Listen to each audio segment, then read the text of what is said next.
Hello, everyone. Welcome to episode 4 of The Badass and the Buddha, where we pick topics that we feel are relative to the community that we're striving to build, and that will be topics that most of us at some point in our life will have the opportunity to experience. And we have a discussion about how, when those things come up in our life, the most positive and valuable way to handle those. And so, welcome to episode 4. My name is Annie Fonte. I'm the badass. And I'm Alexis Williams, the Buddha.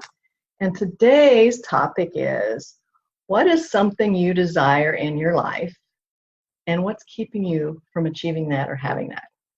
And it can be anything from, I really want to get my garage cleaned out. I've been thinking about it for months and months and months. It's on my mind and I really want to accomplish that, all the way to going and getting ready to go on this bucket list vacation that you've dreamt of your whole life, to changing vocations, to getting married, to having children, or anything in between.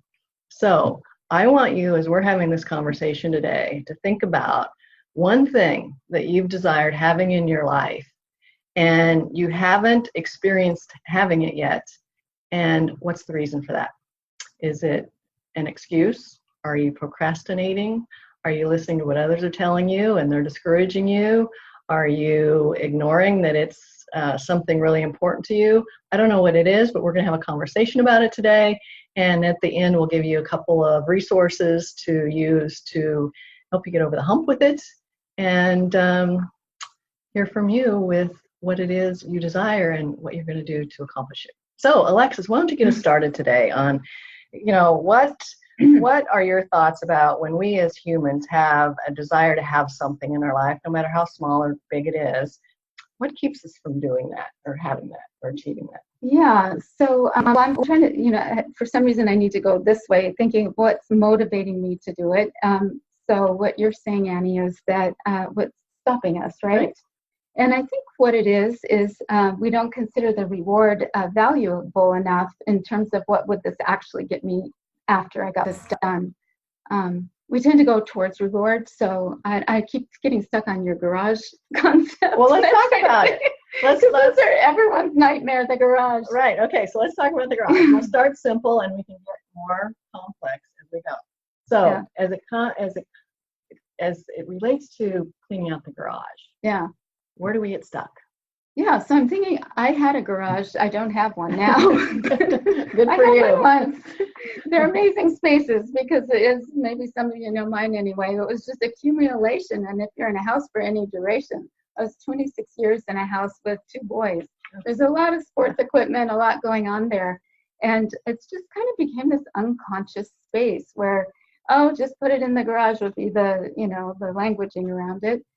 So, and then we would have these big ramp up days. We're cleaning the garage for everyone, So I think that what becomes an interesting question is, how does that even happen, that these spaces become so unconscious, right? That we do this? What do you think, Annie? For me, I've noticed in my own life, and I can't speak for others, you'll have to work this out on your own, but oftentimes in the past, not anymore, and I'll tell you when this changed for me, when my house burned to the ground. I didn't have to clean anything. I didn't have a garage to clean. I didn't have a house to clean. I didn't have anything, a closet to clean, anything. And so my commitment to myself when I rebuilt my home and started bringing things back into my life was to be mindful about that. Instead of being an unconscious consumer, I really spent time when I was in consumption mode of being mindful.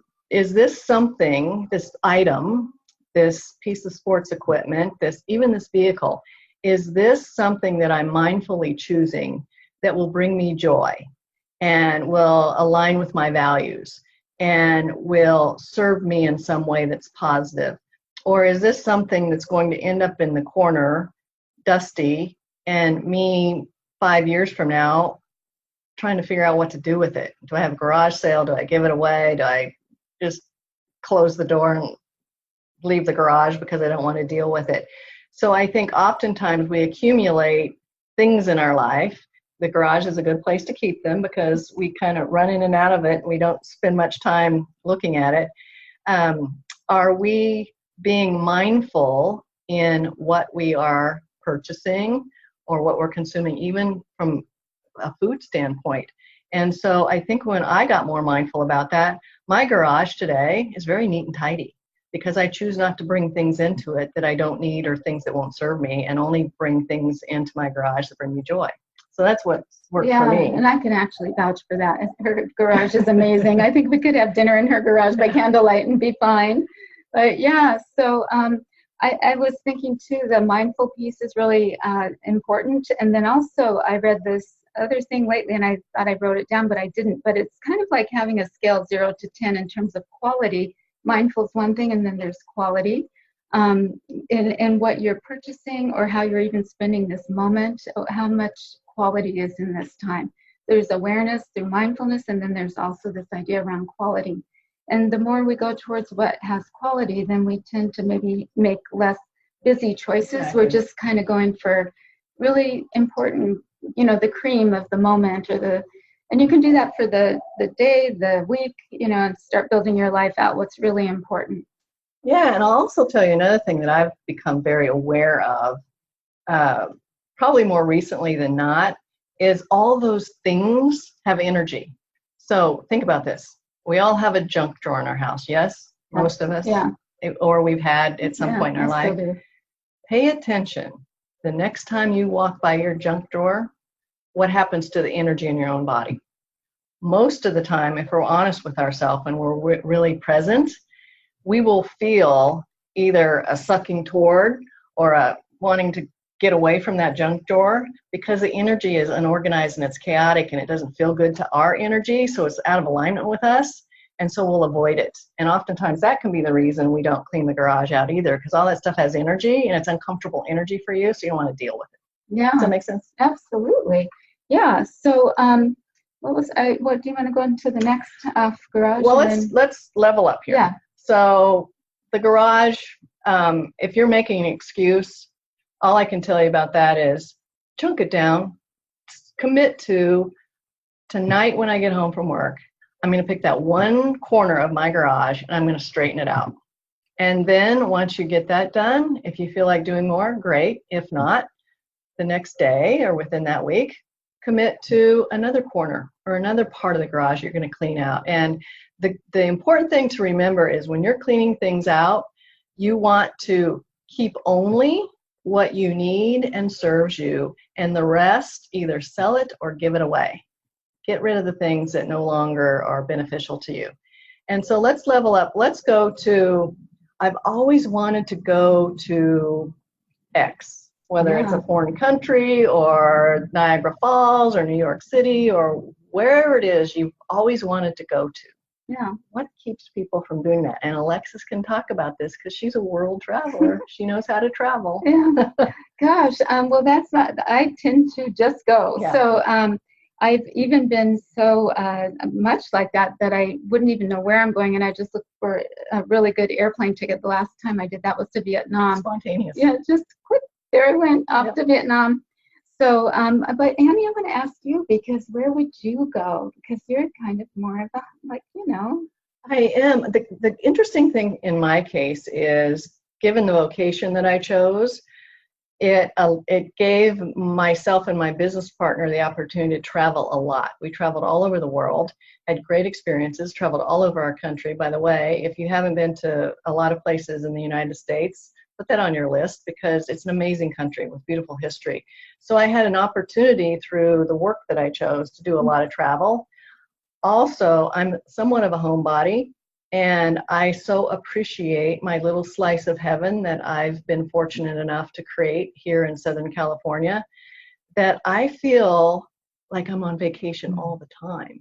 So I don't have this draw or this need that pulls me away from it.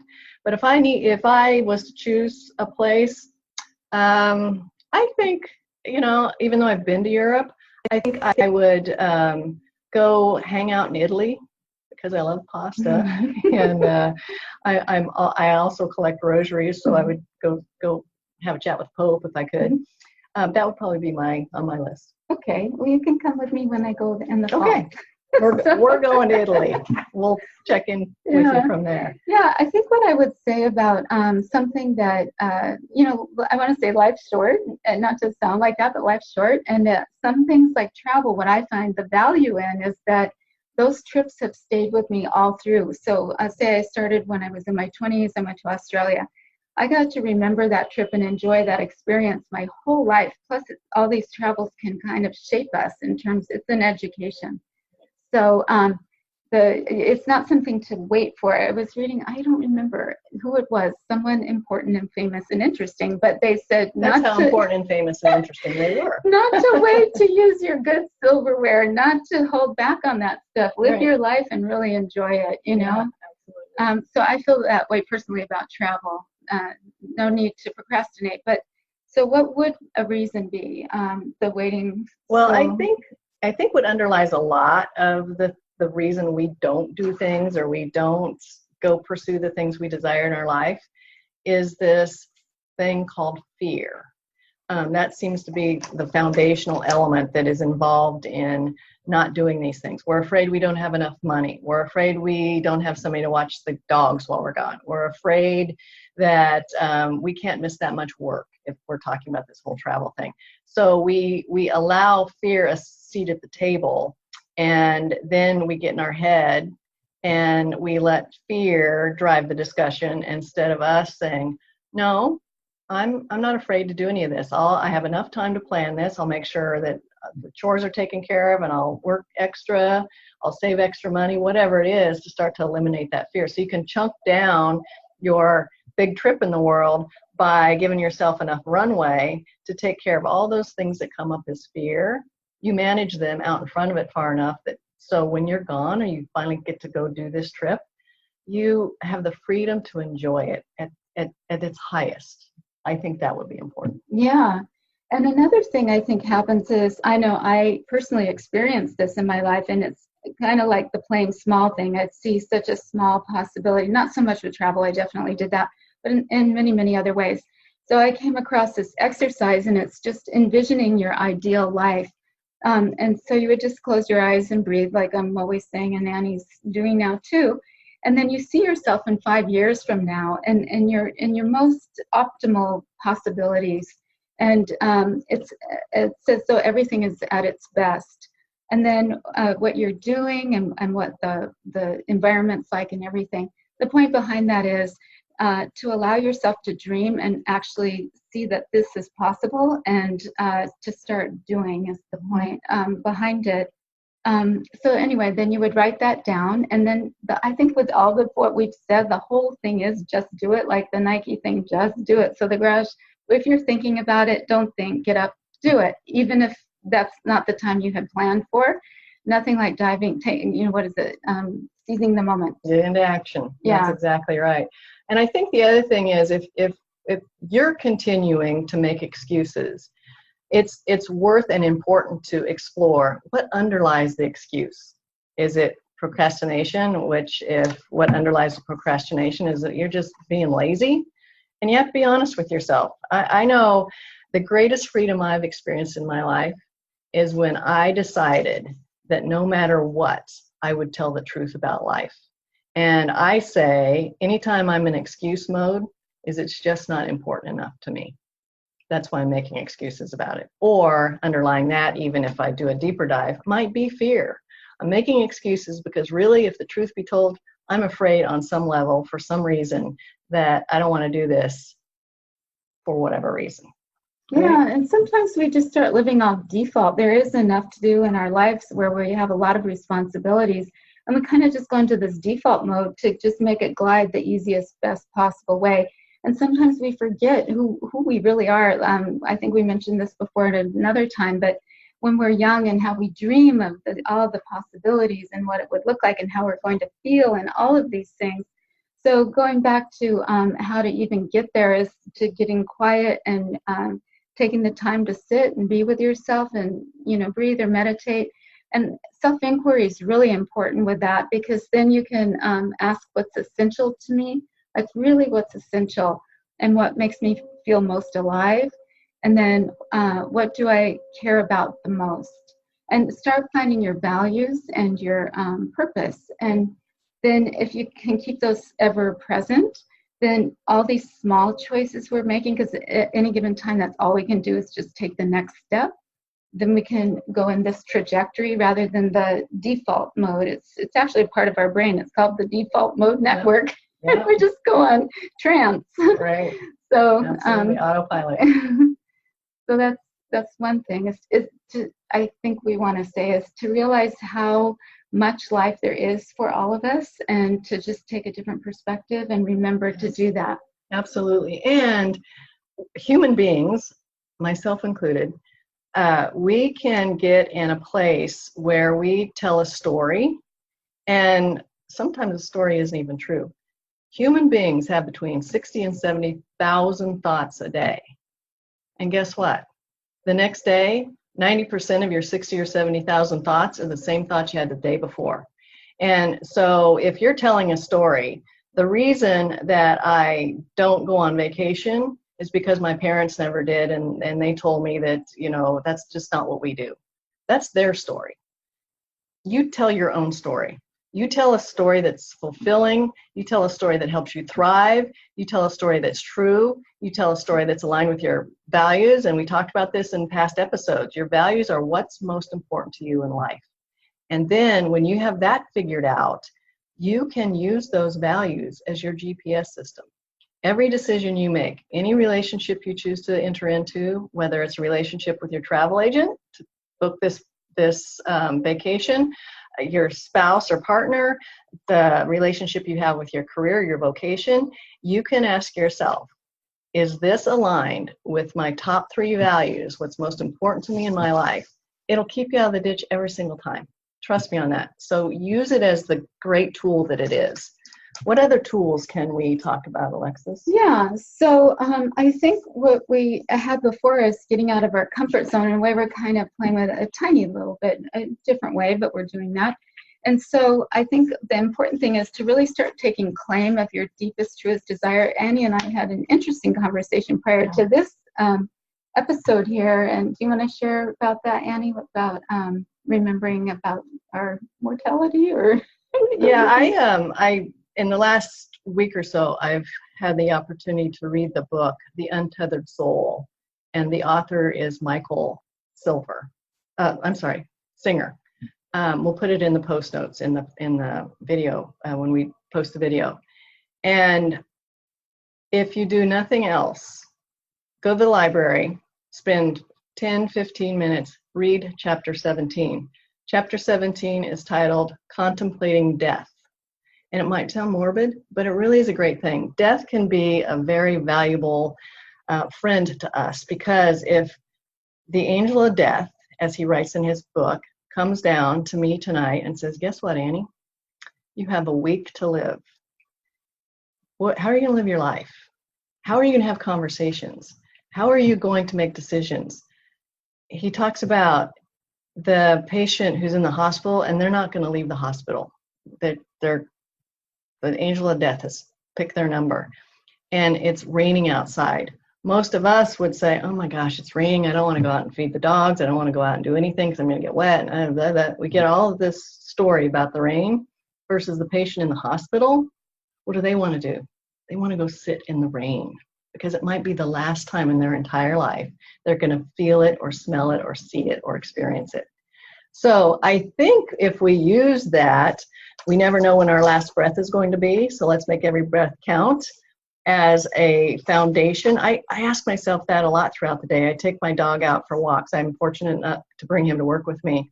And since I read that chapter in the past week, when I've gone on these walks with him, I pay much more attention to the trees and the leaves and the air and the breeze and the color of the sky and the sounds that I hear and the birds chirping and everything. And I'm grateful and thankful that I can hear that I can experience it, that I can feel it. So I think keeping that as a tool to revert back to, if I only had a week to live, and this was the last conversation I was ever going to have with Alexis, what would that conversation be like? This is the last time I was ever going to see the blue sky.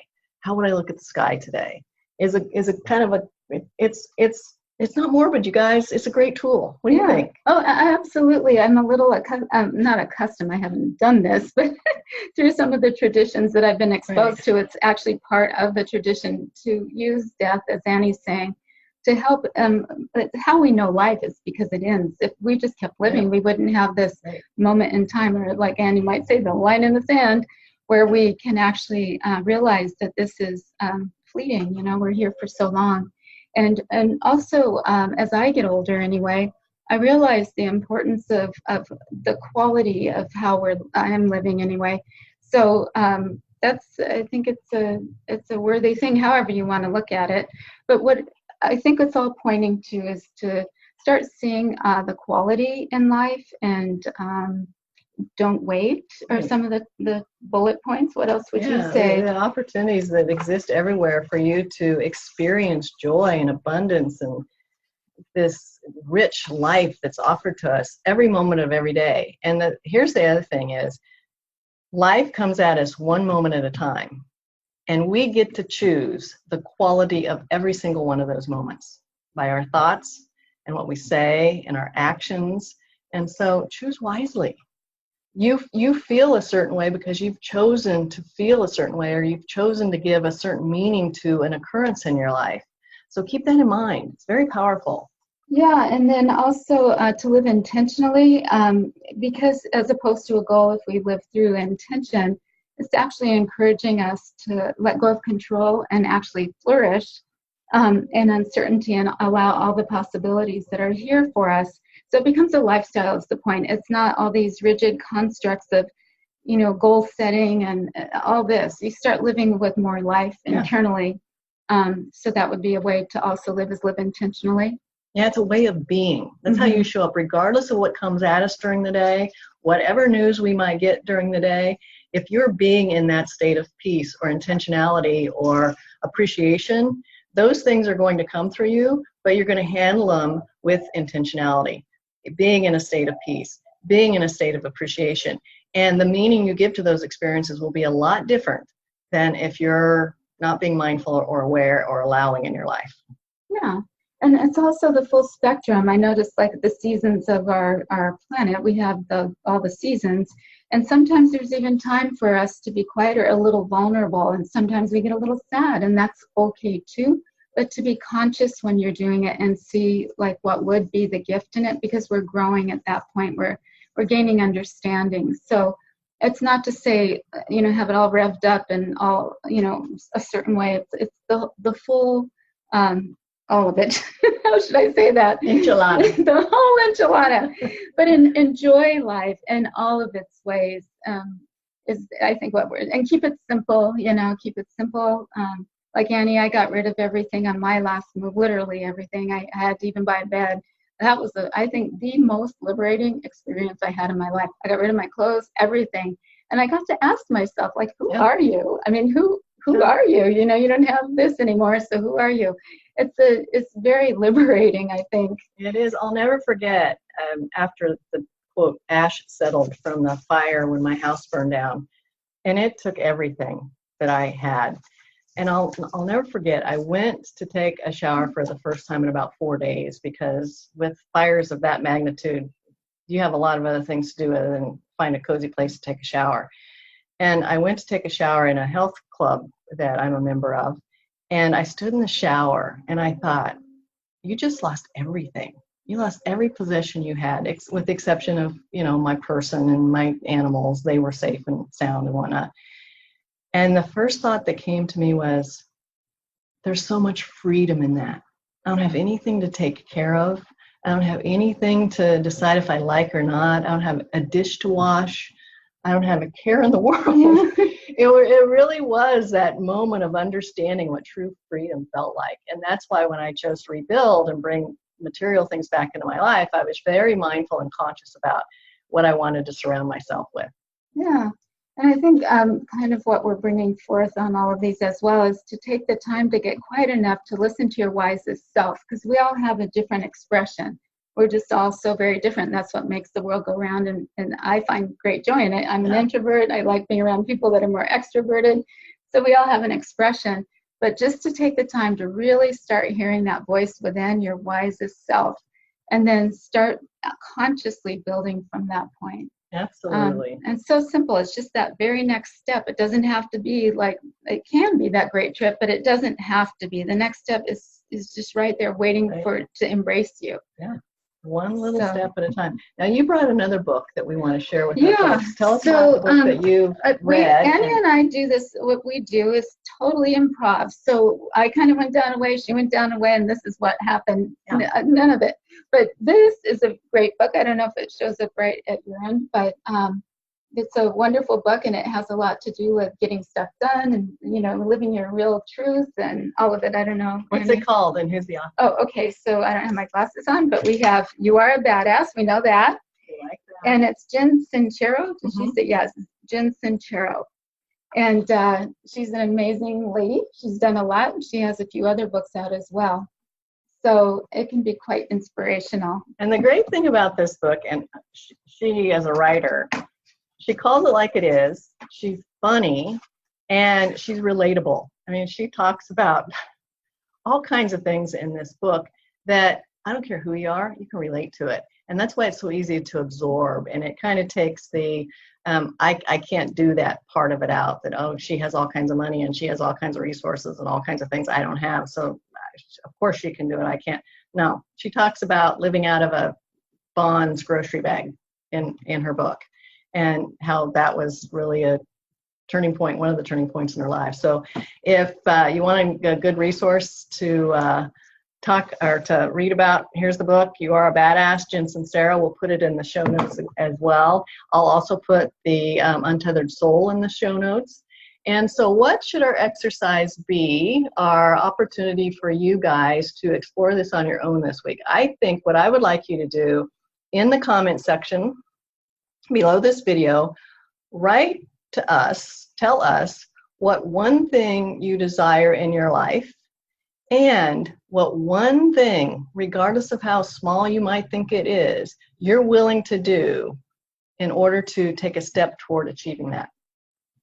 Whatever it is. Start cleaning the garage, put your phone down, get off Facebook or Snapchat or Instagram or whatever it is you spend time on, or turn the TV off, pick a little corner of your garage and get after it. Or go online and start exploring Italy and what places you want to go when you're there and what experiences you want to have when you're there. Whatever it is, write it down in the comments and tell us the one thing that you're going to do to take a step toward accomplishing that. Sound good? Perfect. All right, you all, from the Badass and the Buddha, have a great week. We'll see you next week. And until then, take great care of yourselves.